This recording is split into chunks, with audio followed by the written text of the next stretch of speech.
ഇപ്പോൾ നമുക്കൊപ്പം മനഃശാസ്ത്രജ്ഞ doctor LC Oommen ചേരുന്നുണ്ട്. ഡോക്ടർ എൽസി ഉമ്മൻ, ഏറെ നടുക്കുന്ന രണ്ട് വാർത്തകളാണ് ഈ പകൽ നമുക്ക് കേൾക്കാൻ കഴിഞ്ഞത്. കണ്ണൂരിൽ 2 മാസം പ്രായമുള്ള കുഞ്ഞിനെ കൊലപ്പെടുത്തിയ അമ്മ, എറണാകുളം അങ്കമാലിയിൽ 6 മാസം പ്രായമുള്ള കുഞ്ഞിനെ കഴുത്തു മുറിച്ച് കൊലപ്പെടുത്തിയ അമ്മൂമ്മ. രണ്ടിടത്തും മാനസിക പ്രശ്നങ്ങളാണ് ഈ കൊലപാതകത്തിന് കാരണമെന്ന് പറയുന്നുണ്ട്. പ്രത്യേകിച്ച് ഇത്തരം ഒരിടത്ത്, അതായത് കണ്ണൂരിലെ സംഭവം പ്രസവാനന്തരമുള്ള മാനസിക പ്രശ്നമാണ് ഈ അമ്മയെ കൊലപാതകത്തിലേക്ക് നയിച്ചതെങ്കിൽ, ഈ അങ്കമാലിയിൽ കുറേ നാളുകളായി മാനസിക രോഗത്തിന് ചികിത്സയിലായിരുന്ന ഒരു വീട്ടമ്മയാണ് ക്രൂരകൃത്യം ചെയ്തത്. പക്ഷെ ഇതുപോലെ മാനസിക ബുദ്ധിമുട്ടുള്ള ആളുകളുടെ ഇടയിൽ കുഞ്ഞുങ്ങളെ വളർത്തിക്കൊണ്ടുവരിക വലിയ ബുദ്ധിമുട്ടാണ്. പക്ഷെ അവരെ മറ്റു നിവൃത്തിയില്ല. എങ്ങനെയാണ് ഈ ഇതുപോലുള്ള സാഹചര്യങ്ങളെ തരണം ചെയ്യാൻ കഴിയുക? പ്രത്യേകിച്ച് ഈ പ്രസവാനന്തരമുള്ള കൊലപാതകങ്ങൾ, പ്രസവാനന്തരമുള്ള സ്ത്രീകൾക്ക് ഉണ്ടാകുന്ന ഈ മാനസിക പ്രശ്നങ്ങൾ, അതിനെ എങ്ങനെ കൈകാര്യം ചെയ്യേണ്ടതാണ്? ഈ രീതിയിലുള്ള നിരവധി കുഞ്ഞുങ്ങളുടെ മരണങ്ങളൊക്കെ നമ്മൾ കേട്ടിട്ടുള്ളതല്ലേ? നോക്കൂ, പ്രസവാനന്തര വിഷാദമോ അല്ലെങ്കിൽ പ്രസവാനന്തരത്തിന് ശേഷമുള്ള സൈക്കോസിസോ അത് കാരണം കുട്ടികളെ കൊലപ്പെടുത്തുന്ന ഒരു ഇൻസിഡൻസോ, അല്ലെങ്കിൽ പ്രസവവുമായിട്ട് യാതൊരു ബന്ധവുമില്ലാതെ ഉള്ള മാനസിക പ്രശ്നം കാരണമുള്ള കൊലപാതകം, ഇതൊക്കെയും തന്നെ നമുക്ക് പ്രിവെന്റബിൾ ആണ് നല്ലൊരു പരിധി വരെ. കാരണം അവര് ഒരു മുന്നറിയിപ്പും നൽകാതെ അല്ലെങ്കിൽ മറ്റ് ലക്ഷണങ്ങളൊന്നും കാണിക്കാതെ പെട്ടെന്ന് ഈ അക്രമമോ അല്ലെ ഒരു കൊലയോ നടത്തത്തില്ല. തീർച്ചയായിട്ടും അതിന് മുൻപേ തന്നെ അവർ പല സൂചനകൾ നൽകിയിട്ടുണ്ടാവണം. അപ്പോൾ ആ സൂചനകൾ ലഭിക്കുന്നതനുസരിച്ച് വേണ്ട വിധം ചികിത്സിക്കുക എന്നുള്ളത് കുടുംബാംഗങ്ങളുടെ ഒരു ഉത്തരവാദിത്തമാണ്. ആ ഉത്തരവാദിത്തം നടപ്പാക്കാത്തത് കൊണ്ട് മാത്രമാണ് ഇത്തരം ദൗർഭാഗ്യകരമായിട്ടുള്ള സംഭവങ്ങൾ നമ്മുടെ സമൂഹത്തിൽ ആവർത്തിക്കപ്പെടുന്നത്. പ്രസവാനന്തര പ്രശ്നങ്ങൾ എന്ന് പറഞ്ഞാൽ അവർ കുട്ടിയെ നോക്കാതെ ഇരിക്കുക, അല്ലെങ്കിൽ ഉറങ്ങാതെ ഇരിക്കുക, സംശയം പ്രകടിപ്പിക്കുക, ബിഹേവിയറൽ ഇഷ്യൂസ് ഒരുപാട് കാണിക്കുക. അത് ഏത് തരം മാനസിക പ്രശ്നമാണെന്നുണ്ടെങ്കിലും അത് നമ്മളിപ്പോൾ പോസ്റ്റ്മോർട്ടം പീരീഡുമായിട്ട് കണക്ട് ചെയ്യേണ്ട, പ്രായമുള്ളവർക്കാണെങ്കിലും ചെറുപ്പക്കാർക്കാണെന്നുണ്ടെങ്കിലും വ്യക്തമായ സൂചനകൾ അവർ കൊടുക്കാറുണ്ട്. പ്രത്യേകിച്ചും ഒരു കൊല നടത്തണമെങ്കിൽ തീർച്ചയായിട്ടും അവരുടെ ജഡ്ജ്മെന്റ് നഷ്ടപ്പെട്ടിട്ടുണ്ടാവണം. ഒരു പക്ഷേ അവർക്ക് സൈക്കോസിസ് ഉണ്ടായിരിക്കണം. അപ്പോൾ അവർ അശരീരി കേൾക്കും, ചെവിക്കകത്ത് അശരീരി കേൾക്കാൻ സാധ്യതയുണ്ട്. അതായത് ഇന്ന അക്രമം ചെയ്യൂ, അല്ലെങ്കിൽ ഇന്ന ആളിനെ കൊലപ്പെടുത്തൂ, അല്ലെങ്കിൽ ഇന്നത് ചെയ്യൂ എന്ന് പറഞ്ഞ് അവരെ നിയന്ത്രിക്കുന്ന രീതിയിൽ അവർക്ക് ഓഡിറ്ററി ഹാലുസിനേഷൻസ് വരാനുള്ള ഒരു സാധ്യത ഏറെയാണ്. അപ്പോൾ ആ ഹാലുസിനേഷൻസിന്റെ ഫലമായിട്ട് അവര് ആ അശരീരിയിൽ എന്തു പറയുന്നു അതനുസരിച്ച് അവർ പ്രവർത്തിക്കാനുള്ള സാധ്യത ഏറെയാണ്. അതിപ്പോൾ ഒരാളെ കൊല്ലാനാണെന്ന് പറഞ്ഞാൽ അങ്ങനെ ചെയ്യും, സ്വയം പോയി ആത്മഹത്യ ചെയ്യാനാണെന്ന് പറഞ്ഞാൽ അങ്ങനെ ചെയ്യും, അല്ലെങ്കിൽ ഒരു പക്ഷേ അവർക്ക് മിഥ്യാധാരണ ഉണ്ടാവാം, ഡെല്യൂഷൻ ഉണ്ടാകാം. തൽഫലമായിട്ട് ഈ കുട്ടി ജീവിക്കുന്നത് അനർത്ഥത്തിനിടയാവും, അല്ലെങ്കിൽ അവർക്ക് മറ്റു പ്രശ്നങ്ങൾ ഉണ്ടാകും, അല്ലെങ്കിൽ എന്തെങ്കിലും ഈവിൾ പൊസസ്ഡ് ആയിരിക്കാം ഈ കുട്ടി, അതുകൊണ്ട് അത് ജീവിച്ചിരിക്കുന്നത് ശരിയല്ല. ഇത്തരം മിഥ്യാധാരണകൾ ഉണ്ടാകാം. ഇതൊക്കെ നമ്മൾ സ്ഥിരം OPDയിൽ കണ്ടുവരുന്ന ലക്ഷണങ്ങളൊക്കെ തന്നെയാണ്. അപ്പോൾ ഇത്തരം ലക്ഷണങ്ങൾ ഉള്ളവർ കുട്ടിയെ അതിക്രമിക്കാനുള്ള സാധ്യത ഏറെയാണ്. അപ്പോൾ സാധാരണഗതിയിൽ നമ്മൾ കണ്ടുവരുന്നത്, തീരെ നിവൃത്തിയില്ലാത്ത ഒരു ഘട്ടത്തിൽ ഒരു മനോരോഗ വിദഗ്ധനെ കാണും, കണ്ട് ശകലം മരുന്ന് എന്തെങ്കിലും ഒരു കഴിക്കും. അത് കഴിയുമ്പോൾ അവർ നിർത്തിക്കളയാനുള്ള സാധ്യത ഏറെയാണ്. കഴിവതും മരുന്നൊന്നുമില്ലാതെ ഇത് മുന്നോട്ട് കൊണ്ടുപോകാനായിരിക്കും സാധാരണഗതിയിൽ ഒരു മനുഷ്യൻ ശ്രമിക്കാറ്. അവിടെയാണ് ഏറ്റവും ആദ്യം വരുന്ന ഒരു പാകപ്പിഴ. രണ്ടാമത് പറയുന്നത് പാർഷ്യലി ട്രീറ്റഡ് ആയിരിക്കും. പാർഷ്യലി ട്രീറ്റഡ് എന്ന് പറഞ്ഞാൽ തൽക്കാലത്തേക്ക്. തീർച്ചയായും ഡോക്ടർ എൽസി ഉമ്മൻ, അങ്ങ് സൂചിപ്പിച്ചതുപോലെ ഈ പ്രസവാനന്തരമുള്ള സ്ത്രീകൾ കാണുന്ന ഈ മാനസിക പ്രശ്നം, അത് ഈ പ്രസവത്തിന് ശേഷം എത്ര കാലയളവ് വരെ, എത്ര മാസങ്ങൾ വരെ, അല്ലെങ്കിൽ അതിനൊരു കൃത്യമായ ഒരു സമയപരിധി ഉണ്ടോ? അതിൽ ഈ ചികിത്സിച്ച് മാത്രമേ ഇത് ഭേദപ്പെടുത്താൻ കഴിയുകയുള്ളൂ? മാത്രമല്ല, പലപ്പോഴും ഇത്തരം സംഭവങ്ങളിൽ കുടുംബാംഗങ്ങൾക്കിത് തിരിച്ചറിയാൻ, ഈ സ്ത്രീകളിൽ കാണുന്ന ഈ മാനസിക പ്രശ്നങ്ങൾ തിരിച്ചറിയാൻ കുടുംബാംഗങ്ങൾക്ക് കഴിയാതെ പോകുന്നതാണോ ഇതുപോലുള്ള ദാരുണമായ സംഭവങ്ങൾക്ക് കാരണമാകുന്നത്?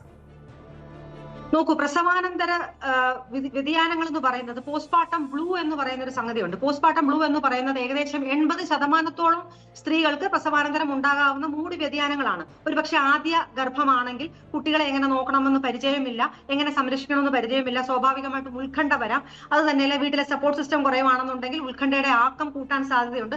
അതൊക്കെയും സാധാരണഗതിയിൽ തന്നെത്താനെ സബ്സൈഡ് ചെയ്ത് പോകാറുണ്ട്. നല്ല സോഷ്യൽ സപ്പോർട്ട് സിസ്റ്റം വന്നു കഴിയുമ്പോഴോ അല്ലെങ്കിൽ അവർ തന്നെ പഠിച്ചെടുക്കാറുണ്ട്. ആ ഒരു കോൺഫിഡൻസ് ബിൽഡ് ചെയ്ത് തന്നെ സബ്സൈഡ് ചെയ്ത് പോകാറുണ്ട്. നേരെ മറിച്ച് ഗുരുതര പ്രശ്നങ്ങൾ, ഇപ്പം പോസ്റ്റ്മോർട്ടം ഡിപ്രഷൻ ആണെങ്കിലും പോസ്റ്റ്മോർട്ടം സൈക്കോസിസ് ആണെങ്കിലും ഇതൊക്കെയും വളരെ ഗുരുതര പ്രശ്നമാണ്. ഇത് തന്നെ മാറില്ല, തന്നെ മാറും എന്നുള്ളൊരു ചിന്ത വേണ്ട. അത് ഏതെങ്കിലും തരത്തിൽ അച്ഛനോ അമ്മയോ സൈഡിൽ നിന്നും സപ്പോർട്ട് ചെയ്തത് കൊണ്ടോ അല്ലെങ്കിൽ ഒരു കൗൺസിലിംഗ് കൊണ്ടോ അല്ലെങ്കിൽ ഒരു സൈക്കോ തെറപ്പി കൊണ്ടോ ഇത് മാറില്ല. അങ്ങനെ മാറും എന്നുള്ള ധാരണയും മിഥ്യാധാരണ തന്നെയാണ്. ഇത് യഥാക്രമം ചികിത്സിച്ചെങ്കിൽ മാത്രമേ മാറുകയുള്ളൂ. കാരണം എപ്പോഴും നമ്മൾ പറയുന്നതാണ്, പോസ്റ്റ്മോർട്ടം ഡിപ്രഷൻ ഉണ്ടെങ്കിലോ പോസ്റ്റ്മോർട്ടം സൈക്കോസിസ് ഉണ്ടെങ്കിലോ കുട്ടിയെ കൊലപ്പെടുത്തുകയും സ്വയം ആത്മഹത്യയും ചെയ്യുന്ന റിസ്ക് വളരെയധികം കൂടുതലാണ്. അതുകൊണ്ട് സാധാരണഗതിയിൽ ഇത്തരം അനുഭവങ്ങളുള്ള അല്ലെങ്കിൽ ഇത്തരം പ്രശ്നങ്ങളുള്ള സ്ത്രീകൾ വരുമ്പോൾ നമ്മൾ എപ്പോഴും ഈ ഒരു റിസ്ക്, ഹോമിസൈഡൽ റിസ്ക്കും സൂയിസൈഡൽ റിസ്ക്കും രണ്ടും വോൺ ചെയ്ത് വിടാറുണ്ട്. എന്തൊക്കെ രീതിയിൽ സംരക്ഷണം കൊടുക്കണമെന്ന് കൃത്യമായിട്ട് പറഞ്ഞവരെ മനസ്സിലാക്കാറുണ്ട്. ഇൻഫാക്ട് കുട്ടിയെ അമ്മയുടെ അടുത്ത് ഇരുത്തുന്നത് സേഫ് അല്ല. അതുകൊണ്ട് മുലയൂട്ടിയതിനു ശേഷം കുട്ടിയെ മാറ്റി നിർത്തണം, അല്ലെങ്കിൽ ആരെങ്കിലും ഒരാൾ സൂപ്പർവൈസ് ചെയ്യണം, ഇത്യാദിയുള്ള ഉപദേശങ്ങൾ വരെ നൽകാറുണ്ട്. ആ തരത്തിൽ ടേക്ക് കെയർ ചെയ്യുവാണെങ്കിൽ ഇങ്ങനത്തെ കാര്യങ്ങൾ ഇല്ലാതെയാകും. രണ്ടാമത്തെ കാര്യം, താങ്കൾ ചോദിച്ചത് എത്ര കാലം ഈ ലക്ഷണങ്ങൾ ഉണ്ടാകാം. അത് ഓരോ ഗൈഡ് ലൈൻ അനുസരിച്ചിട്ടാണ്. 3 മാസം മുതൽ 6 മാസം വരെ, ചില ഗൈഡ് ലൈൻ 6 months എന്ന് പറയുന്നു, ചില ഗൈഡ് ലൈൻസ് 3 മാസം എന്ന് പറയുന്നു.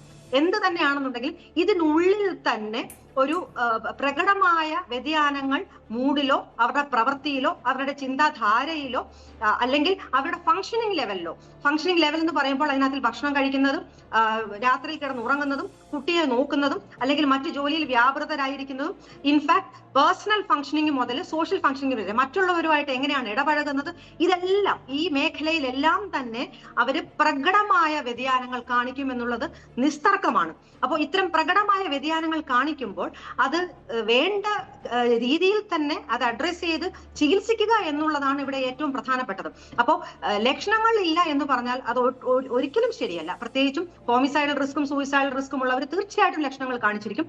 അത് പിക്ക് ചെയ്യണം എന്നുള്ളത് ഒരു സാധാരണഗതിയിൽ, അതായത് ഒരു വ്യക്തി ഇത്രയും കാലം ഈ രീതിയിൽ പെരുമാറി, ഒരു സുപ്രഭാതത്തിൽ ഈ പെരുമാറ്റത്തിന് മാറ്റം വരുന്നു, അല്ലെങ്കിൽ ഇന്ററാക്ഷന് മാറ്റം വരുന്നു, അവർ തനിയെ ഇരുന്ന് സംസാരിക്കുന്നു, അവര് ഭയപ്പെട്ടിരിക്കുന്നു, അല്ലെങ്കിൽ ആരോ കൊല്ലാൻ വരുന്നു, ഉപദ്രവിക്കാൻ വരുന്നു, ഇത്യാദി ഭയങ്ങൾ അവര് കാണിക്കുന്നു, ഉറങ്ങാതെ ഇരിക്കുന്നു, കുഞ്ഞിനെ വേണ്ടവണ്ണം നോക്കാതെ ഇരിക്കുന്നു. ഇതൊക്കെ പ്രകടമായ മാറ്റങ്ങളല്ലേ? ഇതൊന്നും ഇല്ലാതെ, ഒരു ലക്ഷണവും ഇല്ലാതെ ഒരമ്മയും തന്റെ കുഞ്ഞിനെ കൊന്നുകളയില്ല.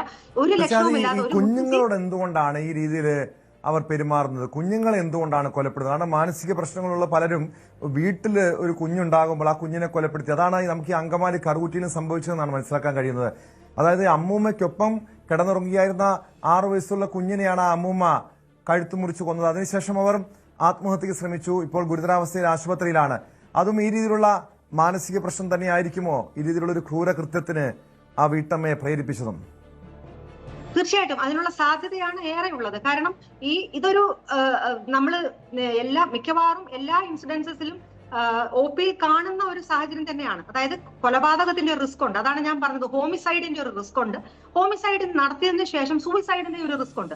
അപ്പൊ ഇത് രണ്ടും സാധാരണഗതിയിൽ ഈ സൈക്കോസിസ് പോലുള്ള ഗുരുതര മനോരോഗ പ്രശ്നങ്ങളിൽ അല്ലെങ്കിൽ വിഷാദം മൂർച്ഛിച്ചിട്ട് സിവിയർ ഡിപ്രഷൻ വിത്ത് സൈക്കോട്ടിക് സിംറ്റംസ് എന്നുള്ള തലത്തിലേക്ക് ഉയർന്നു കഴിയുമ്പോൾ തീർച്ചയായിട്ടും അവർക്ക് മിഥ്യാധാരണകളും അവർക്ക് അശരീരി കേൾക്കുകയും മറ്റ് ഹാലൂസിനേഷൻസും ഒക്കെ ഉണ്ടാകാനുള്ള സാധ്യത ഏറെയാണ്. സാധ്യത മാത്രമല്ല, തീർച്ചയായിട്ടും അത് ഉണ്ടാകും.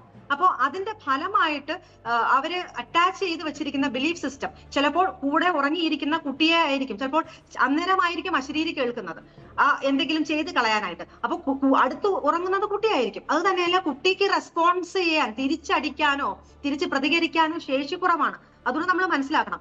നേരെ മറിച്ച് മുതിർന്ന ഒരാളാണെന്നുണ്ടെങ്കിൽ അവരെങ്ങനെയെങ്കിലും ഒരുപക്ഷെ ഓടിപ്പോകാനുള്ള ഒരു സാധ്യതയുണ്ട്. കുട്ടികൾക്ക് അങ്ങനെ പ്രതികരിക്കാനുള്ള ശേഷിയില്ലല്ലോ. അപ്പോൾ അതൊരു റീസൺ ആണ്.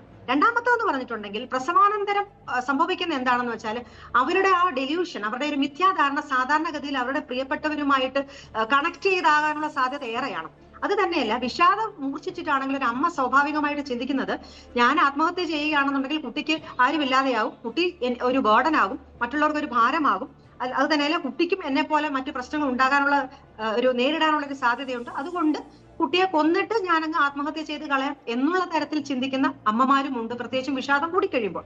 അത് തന്നെയല്ല, അവർ പലപ്പോഴും നമ്മൾ ഓർക്കേണ്ടത്, ഇവരുടെ ഈ സൈക്കോട്ടിക് സിംറ്റംസ്, അത് ഡെല്യൂഷൻ ആവട്ടെ, അതായത് മിഥ്യാധാരണയാവട്ടെ, അല്ലെങ്കിൽ അശരീരി കേൾക്കുകയോ കാഴ്ചകൾ കാണുകയോ സംശയമോ എന്ത് തന്നെ ആവട്ടെ, അത് അവരുടെ ചുറ്റുവട്ടമുള്ള ആ ഒരു കമ്മ്യൂണിറ്റിയെ ബേസ് ചെയ്താകാനുള്ള സാധ്യതയാണ് ഏറെ. അപ്പോൾ ഏറ്റവും അടുത്ത ഒരു കമ്മ്യൂണിറ്റി എന്ന് പറയുന്നത് തീർച്ചയായിട്ടും കുഞ്ഞു തന്നെയായിരിക്കും. പ്രത്യേകിച്ചും പ്രസവിച്ച് കിടക്കുന്ന ഒരു അമ്മയ്ക്കോ അല്ലെങ്കിൽ ചെറുമകനെയോ മകളെ ശുശ്രൂഷിക്കുന്ന ടേക്ക് കെയർ ചെയ്യുന്ന ഒരു മുത്തശ്ശിക്കോ. അപ്പം ആ ഇമ്മീഡിയറ്റ് ഇതിൽ വരുന്ന ആ ഒരു കമ്മ്യൂണിറ്റിയിൽ വരുന്ന ആ ആളുമായിട്ട് ലിങ്ക് ചെയ്തായിരിക്കും അവരുടെ സൈക്കോട്ടിക് പ്രോസസ്സ് തലച്ചോറിൽ നടക്കുന്നത്. അപ്പോ അതുകൊണ്ടൊക്കെ തന്നെ കുട്ടികൾക്ക് നേരെയുള്ള അതിക്രമം കൂടാനാണ് സാധ്യത. പിന്നെ ഞാൻ മുന്നേ സൂചിപ്പിച്ചതുപോലെ കുട്ടികൾക്ക് പ്രതികരണ ശേഷിയില്ല, അപ്പോൾ ആ തരത്തിൽ അവർ പ്രതികരിക്കത്തുമില്ല. അപ്പോൾ ഇതിന് ബലിയാടാകാനുള്ള ഒരു സാധ്യത കുട്ടി എന്നുള്ള നിലയിലും ഏറെയാണ്.